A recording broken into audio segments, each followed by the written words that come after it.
બાબા જય હો. બાબા પરીક્ષા આવી ગઈ છે, હવે શું કરવું?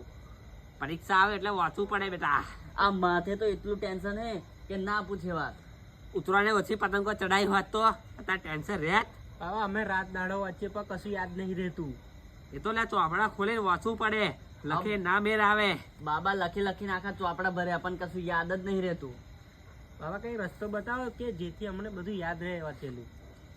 વાંચેલું યાદ રાખવું હોય હા તો હવા 4 વાગે લ્યા બ્રહ્મ મુહૂર્તમાં ઉઠીને ચોપડું લઈને બેહો તો થોડુંક મગજમાં ઉતરે લ્યા.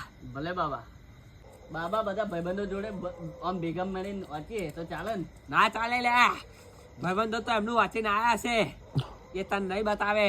અને બાબા હું બધું વાંચીને જાઉં અને મને એક ટાઈમે યાદ ના આવે, હું નપાસ થઉં શું કરીશ બાબા? ટેન્શન નહીં લેવાનું બચ્ચા, આપણી જોડે એક સીટ ખાલી જ છે, તારે આવીને બેસી જ જવાનું આવે ખાલી.